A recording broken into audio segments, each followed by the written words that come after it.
Doctor A K. Ojha YouTube channel में आप सभी का स्वागत है। मेरे हाथ में देखिए एनसीईआरटी की बुक है। यह क्लास 6 का है और यह हिस्ट्री का बुक है, इतिहास का। और क्लास 6 का इतिहास का जो बुक है इंग्लिश में, उसके बारे में लिखा गया है आवर पार्ट्स पार्ट 1, और हिंदी में है हमारे अतीत पार्ट 1। हमारे हाथ में यह हिंदी मीडियम की बुक है। हालांकि जब मैं पढ़ाऊंगा तो इस बात का पूरा ख्याल रखूंगा कि इंग्लिश मीडियम के बच्चों को भी कोई प्रॉब्लम ना हो, और मूल बात है सब्जेक्ट को समझना। तो मैं समझाऊंगा, जहां जरूरत होगी वहां इंग्लिश वर्ड को भी बोलूंगा। तो आप सभी सुनिए। अगर आपके पास बुक हो तो आप ओपन कर लीजिए। अब मेरे साथ आइए, देखिए मैं यहां लिख दिया हूं एनसीईआरटी हिस्ट्री यानी इतिहास, क्लास 6 चैप्टर 3 पार्ट 4। इस चैप्टर का नाम है आरंभिक नगर, यानी इन द अर्लीस्ट सिटीज। ये इसका पार्ट 4 है।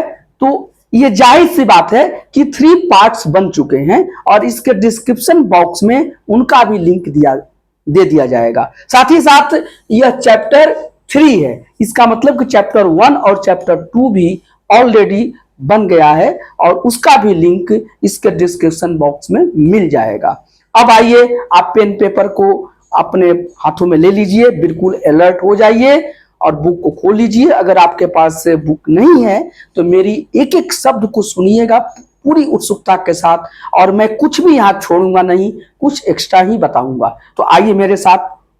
अब देखिए पार्ट 4 में जो हम शुरू करने जा रहे हैं, वह जो टॉपिक है आज का, उसको मैं यहाँ पर देखिए बुक ले लेता हूं। यह है कच्चे माल की खोज में। आज की जो टॉपिक है कच्चे माल की खोज में, यानी in search of raw materials. तो इसी टॉपिक को मैं शुरू करने जा रहा हूं। मैं सब टॉपिक लिख देता हूं।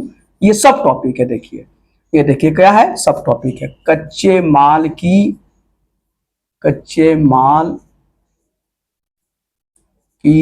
खोज में सब टॉपिक मैं लिख देता हूं। आप भी इसे नोट कर लीजिए, इंग्लिश में भी लिख दीजिए, कोई समस्या नहीं होगा। इन सर्च ऑफ, सर्च का मतलब खोज होता है, in search of raw materials. Raw का मतलब कच्चा होता है, मटेरियल्स, ठीक है। ये इंग्लिश में लिखा है तो आपने इसको लिख ही लिया है।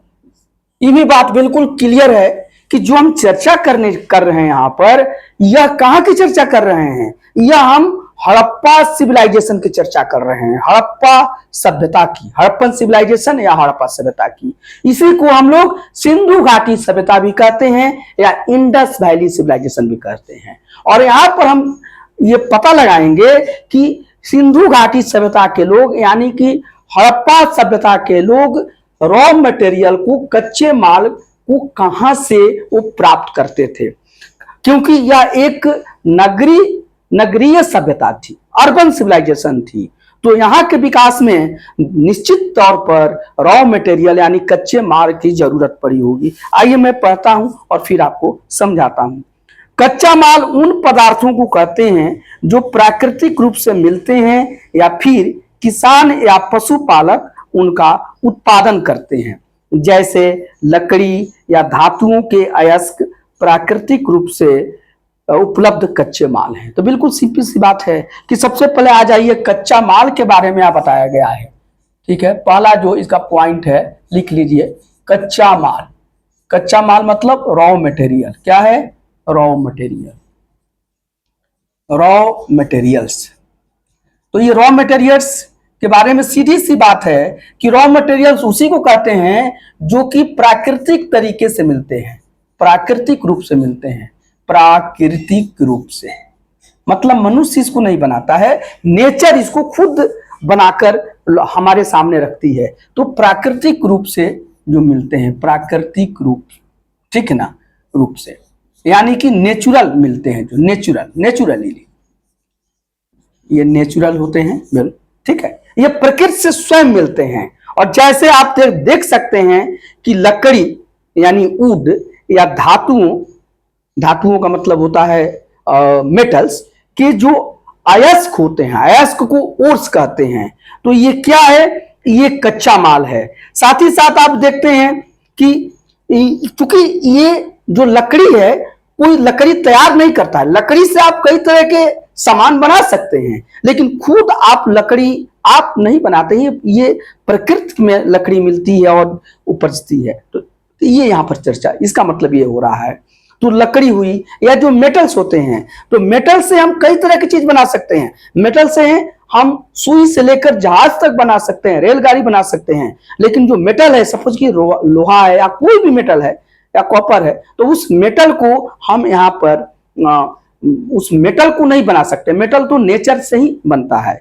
तो यही यहाँ पर चर्चा है कि जो किसान हैं, मतलब फार्मर्स हैं, या जो पशुपालक हैं, पशुपालक मतलब इसको हर्डर्स भी कहा जाता है, जो एनिमल हस्बेंड्री का काम करते हैं, तो ये लोग क्या करते हैं कि कच्चा माल को ये नेचुरल तरीके से इनका ये उत्पादन करते हैं। अब देखिए, या नेचुरल तरीके से जो कच्चा माल उत्पादन होता है उससे वो अपना काम चलाते हैं। अब फिर आइए, इनसे फिर कई तरह की चीजें बनाई जाती हैं। मिसाल के तौर पर किसानों द्वारा पैदा किए गए कपास को कच्चा माल कहते हैं। एक और बात है कि इसके जो एग्जाम्पल है, देखिए उदाहरण कपास। कपास क्या है? कच्चा माल है। इंग्लिश में इसको कॉटन बोलते हैं नहीं। और इसको कौन पैदा करता है? कपास को जमीन में उगाने का ये काम कौन करता है? इसमें परिश्रम कौन करता है? कपास उगाने में तो किसान करता है। तो किसान तो परिश्रम करता है भाई, बीज बोता है, डालता है, बीज को सो करता है। लेकिन कपास को तो नेचुरल तरीके से, प्राकृतिक तरीके से होता है। तो ये कपास जो है वो कच्चा माल है।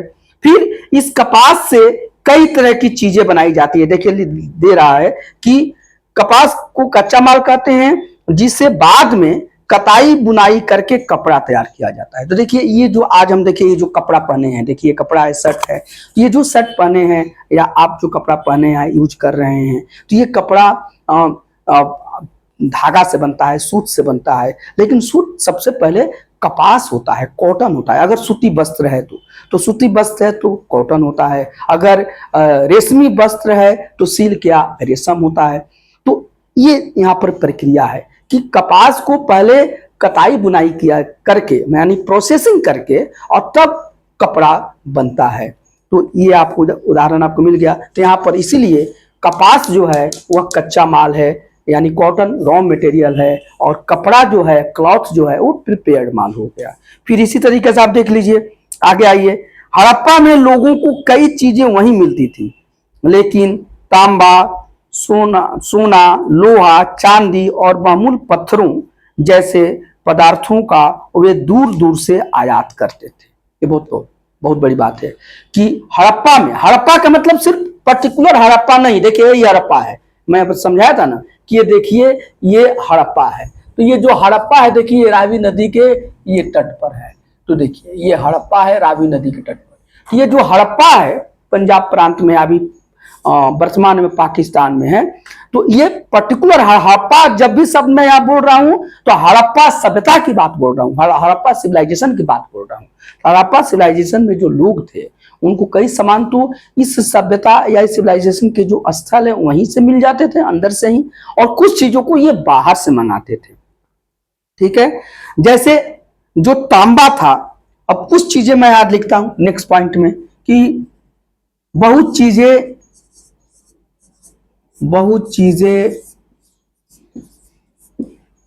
ठीक है स्थानीय होती थी।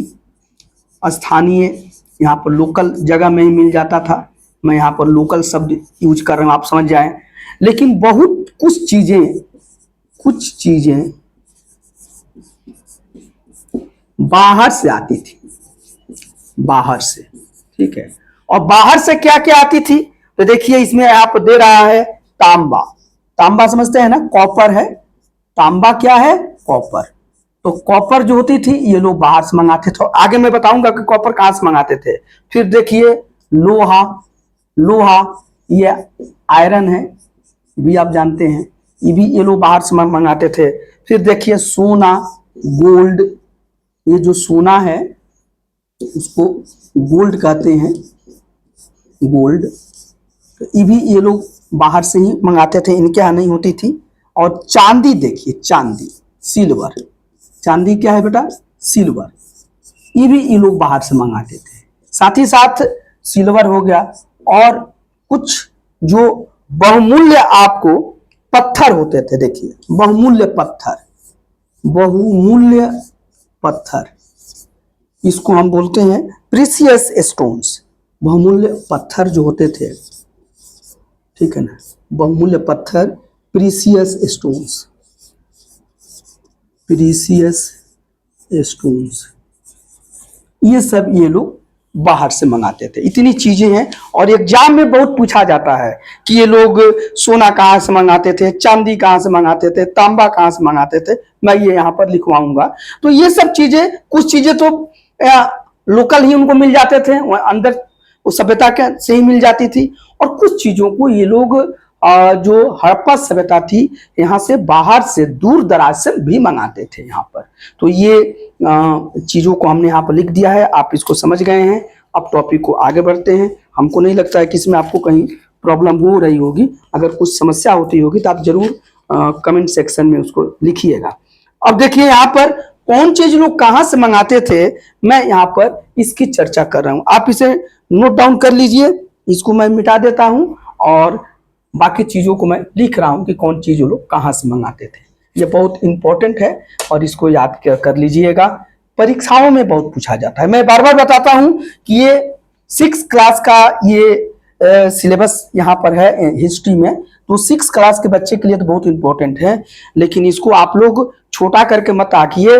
और जो बच्चे यहाँ तक कि आईएएस की तैयारी कर रहे हैं, सिविल सर्विसेज की, और जो पीसीएस की या जो एसएससी किसी भी कॉम्पिटिटिव एग्जाम की तैयारी कर रहे हैं, सभी के लिए इंपॉर्टेंट है और क्वेश्चंस यहीं से बनते हैं। तो अगर आप लोग क्लास 6 से क्लास 12 तक का ये सोशल स्टडीज और फिर साइंस की बुक भी आप लोग पढ़ लेते हैं तो आपका जीके जीएस बहुत मजबूत हो जाएगा, और परीक्षा आपका डंके के चोट पर आप इस परीक्षा को निकालेंगे। क्योंकि ये जो एनसीईआरटी की बुक्स है वो कॉम्पिटिटिव एग्जाम्स के लिए ब्रह्मास्त्र है या रामबाण है। हम बोलते हैं ना कि जो चीज अचूक होता है उसको ब्रह्मास्त्र बोल देते हैं या रामबाण बोलते हैं, तो यही यहाँ पर है, इसका मतलब ये है। अब आइए लोग कहाँ कहाँ से मंगाते थे मैं देखता हूं। देखिए सबसे पहला जो है ये लिख लीजिए, यहां मैं लिख लेता हूं ये आइटम, आइटम मतलब चीज जो हो गया, आइटम मतलब चीज। और यहां पर देखिए स्थान, कौन चीज ये लोग कहां से मंगाते थे ये थोड़ा समझने की कोशिश कीजिए। प्लेस, स्थान क्या हो गया, ये प्लेस है, प्लेस। ये बहुत पूछा जाता है, मैचिंग में पूछ दिया जाएगा, तो इसका मैं कुछ क्वेश्चन आंसर इसके बाद आपको कराऊंगा। तो ये मैचिंग में इसको पूछा जाता है, या ऐसे भी एमसीक्यू क्वेश्चन जो होते हैं, मल्टीपल चॉइस क्वेश्चंस जो होते हैं उसमें पूछा जाता है, 1 नंबर के क्वेश्चंस में पूछे जाते हैं। तो ये सब देखिए। अब देखिए ये जो है तांबा, तांबा यहां लिख लीजिए, तांबा, तांबा क्या है, कॉपर है, कॉपर। इसको ये लोग संभवतः अनुमान लगाया गया है कि संभवतः ये राजस्थान से मंगाते थे। कहां से मंगाते थे, राजस्थान, राजस्थान, भारत में ही है राजस्थान। और राजस्थान में जनरली माना जाता है कि खेतरी से मंगाते थे, क्योंकि खेतरी में, तो खेतरी बुक में नहीं लिख दिया है इसमें, लेकिन मैं लिख देता हूं कि खेतरी में आज भी कॉपर माइंस है, तांबा की खान है, तो वहां से ये लोग तांबा को राजस्थान से मंगाते थे। और राजस्थान में खेतरी में कॉपर माइंस होती थे तो वहां से मंगाते थे। तो राजस्थान जो है ये देखिए भारत का ये जो भाग है ये देखिए यही राजस्थान है। तो और हड़प्पा सिविलाइजेशन आप ये देख रहे हैं, ठीक है ना। हालांकि राजस्थान में इसके भी कुछ साइट्स है, लेकिन राजस्थान में जहां इसके साइट्स नहीं है ये जगह, वहां से भी ये लोग मंगाते थे। तो इनके जो कॉपर है या तांबा है ये राजस्थान से मंगाते थे। और मैं बता ही दिया कि कुछ चीजें तो उनको लोकल में ही मिल जाती थी, हड़प्पन साइट से ही मिल जाती थी, और कुछ चीजों को ये लोग बाहर से मंगाते थे। तो ये राजस्थान से तांबा या कॉपर मंगाते थे, आप यही याद कर लीजिए। और पर्टिकुलर नाम पूछता है तो खेतरी ये शब्द आता है, तो खेतरी में कॉपर माइंस हैं, इसकी खदान है। दूसरा है इसमें देख लीजिए कि एक और बात है कि यहाँ के साथ साथ पश्चिम एशियाई देश ओमान से भी तांबा मंगाते थे। ये राजस्थान से तो मंगाते ही थे, लेकिन जो वेस्ट एशिया का देश है ओमान, तो ओमान से भी ये तांबा मंगाते थे। तो राजस्थान प्लस देख लीजिए ओमान, ओमान, ओमान, ठीक है, इसको ओमान ऐसे लिखा जाता है। इंग्लिश में मैं लिख देता हूं, ये पश्चिम एशियाई देश है, पश्चिम एशिया में है, पश्चिम एशियाई देश। जैसे हम लोग भारत जो है वो दक्षिण एशिया में है, तो पश्चिम एशियाई देश, ठीक है ना। पश्चिम एशिया मतलब वेस्ट एशियन कंट्री जो है, वेस्ट एशियन, ठीक है ना। पश्चिम एशियाई को हम वेस्ट एशिया बोल सकते हैं। तो वेस्ट एशिया में यानी पश्चिम एशियाई देश ओमान है, यहां से भी ये लोग तांबा मंगाते थे और राजस्थान से भी मंगाते थे। नेक्स्ट जो इसमें आइटम दिया गया है वह है कांसा, ठीक है। तो कांसा एक चीज है, याद कर लीजिए कांसा, देखिए दूसरा जो कांसा पर चर्चा कर रहे हैं, ये तांबा हो गया। कांसा, कांसा को ही ब्रोंज कहा जाता है, क्या बोलते हैं, ब्रोंज। और ब्रोंज कैसे बनता है, ब्रोंज बनता है कॉपर, कॉपर मतलब कि तांबा प्लस टीन से, टीन, टीन, तांबा और टीन से बनता है। तो आपने कॉपर जो है, ये ब्रोंज जो है नहीं, कांसा जो है उसको ब्रोंज कहते हैं। तो ब्रोंज में दो मेटल मिलकर ब्रोंज को बनाया जाता है, एक तो कॉपर यानी तांबा को, और दूसरा जो है देखिए यहां पर आकार छूट गया है, तांबा, और एक होता है टीन। तो तांबा तो आपने देख लिया कि ब्रोंज बनाने के लिए तांबा तो मिल जाए, ये लोग मंगा लिए राजस्थान से, और या पश्चिम एशियाई जो देश ओमान है वहां से भी ये तांबा मंगा लिए। और फिर आप आ गया टीन, ये टीन इंपॉर्टेंट है। तो ये टीन कहां से मंगाते थे, इसको हम यहां पर समझने का प्रयास किए करते हैं। आप लिखा है कि जो ये टीन है, ये टीन का आयात ईरान और अफगानिस्तान से करते थे, ठीक है ना, ईरान और अफगानिस्तान से। तो ये देखिए कि ये टीन जो है, टीन, टीन का दबा हुआ बनता है भैया आपको, ये टीन। तो टीन जो मंगाते थे ये ईरान से मंगाते थे, ईरान, ठीक है ना। इसी ईरान को उस समय पर्सिया कहा जाता था, पर्सिया, पर्सिया, पर्सिया। उस समय ईरान का नाम क्या था, पर्सिया था, क्योंकि पुरानी सभ्यता है ना, तो पर्सिया है। तो यहां से मंगाते थे, और साथ ही साथ अफगानिस्तान से, प्लस अफगानिस्तान में लिख देता हूं, आप तो इतना समझ जाएंगे, अफगानिस्तान। ये चीज बहुत इंपॉर्टेंट है और आप इसे याद कीजिएगा। मैं बताता चल रहा हूं कि ये जो टीन है ये ईरान से मंगाते थे, उस समय ईरान को पर्सिया कहते थे। ये भी एक जीके का क्वेश्चन बन गया कि ईरान को पर्सिया कहा जाता था, इराक को मेसोपोटामिया कहा जाता था, ठीक है। तो ये सब चीजें हैं और इस पर विशेष चर्चा आगे होगी। और ऐसे ही इस मेसोपोटामिया को वहां पर ये लोग मेलुआ शब्द भी आया है, लेकिन इस बुक में नहीं है। तो जब ऊपर लेवल में चलेंगे तो इस सब चीजों को हम चर्चा करेंगे। अभी हम अपने को क्लास 6 और उससे थोड़ा सा स्पेस लेके हम चलते हैं, और पहले क्लास 6 को हम लेवल को हम लोग कंप्लीट कर लें। तो देखिए टीन जो है ये ईरान से मंगाते थे, उस समय ईरान पर्सिया कहा जाता था, क्योंकि बहुत पुरानी सभ्यता की हम चर्चा कर रहे हैं। ये सभ्यता कितनी पुरानी है, 4700 वर्ष पहले, मतलब लगभग 5000 वर्ष पहले की सभ्यता की हम चर्चा कर रहे हैं। तो टीन ईरान से और अफगानिस्तान से ये लोग मंगाते थे। अब इसके बाद यानी कि आयात करते थे, इंपोर्ट करते थे। इसके बाद देख लीजिए कि सोना, सोना ये लोग कहां से मंगाते थे, इसकी हम चर्चा यहाँ पर करते हैं। तो यहां देख लीजिए, लिख लीजिए सोना, सोना हो गया। सोना को ही क्या बोलते हैं, गोल्ड बोलते हैं इंग्लिश मीडियम वाले। यहाँ सोना मतलब ऐसा नहीं कि स्लीपिंग की हम बात कर रहे हैं और आप आराम से सोने लगी है, ये गोल्ड है, सोना है। तो सोना ये लोग कहां से मंगाते थे, तो सोना का ये लोग जो आयात करते थे वो आधुनिक कर्नाटक से। भारत का जो ये कर्नाटक राज्य है देखिए, और आधुनिक जो कर्नाटक राज्य है यहां से ये लोग सोना मंगाते थे, ठीक है ना। तो ये देखिए आधुनिक जो कर्नाटक है, और देखिए यही कर्नाटक, देखिए मैं दिखा देता हूं, ये भारत का मैप है, तो ये कर्नाटक है। तो आधुनिक आज का कर्नाटक, तो आधुनिक कर्नाटक का कर्नाटक से ये लोग सोना मंगाते थे। तो यहाँ लिख दीजिए कर्नाटक। कर्नाटक, आधुनिक कर्नाटक मतलब आज का एट प्रेजेंट जो कर्नाटक राज्य हमारा है वो वहां से ये लोग सोना मंगाते थे। और जनरली कर्नाटक में आपको याद रखना चाहिए कि कोलार की माइंस है, कोलार की माइंस सोने के लिए इंपॉर्टेंट है। तो अगर पर्टिकुलर माइंस का नाम पूछता है तो कोलार देखिएगा, बहुत बार पूछ दिया जाता है। तो कोलार के माइंस में आज भी यहाँ पर सोना मिलता है। तो कर्नाटक आप कोलार समझ सकते हैं। तो ये समझाने के लिए यहाँ पर मैं ऐसे देखिए स्टार दे देता हूँ, बुक्स में नहीं लिखा है, लेकिन अगर कहीं स्पेसिफिक ये बात पूछ दिया, देखिए यहाँ खेतरी पर हम स्टार लगा देते हैं।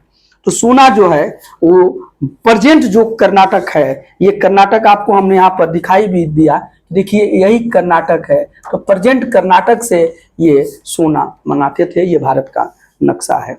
इसके साथ ही साथ देखिए कि बहुमूल्य पत्थर, ठीक है, कुछ जो प्रीसियस स्टोन्स से, इसको ये कहां से मंगाते थे? तो मैं यहां लिख देता हूं बहुमूल्य पत्थर। बहुमूल्य, आप लोग भी नोट करते जाइए, बहुमूल्य पत्थर, इसको इंग्लिश में लिखिए precious stones. Precious stones, precious stones, ठीक है। ये कहां से लोग मंगाते थे? ये इसका प्लेस बहुत इंपॉर्टेंट है, मैंने कहां से आयात करते थे? तो ये करते थे गुजरात से। गुजरात, गुजरात तो पता है ना, अभी गुजरात तो ऐसे भी चर्चा में है भाई, भारत के प्रधानमंत्री गुजरात से ही बिलोंग करते हैं, नहीं? और चलिए उसके पहले हम जाए, महात्मा गांधी गुजरात के थे। तो ये गुजरात है। और इसके साथ साथ देखिए ये ईरान, गुजरात, ईरान, ईरान, और इसके साथ साथ अफगानिस्तान, अफगानिस्तान, अफगानिस्तान।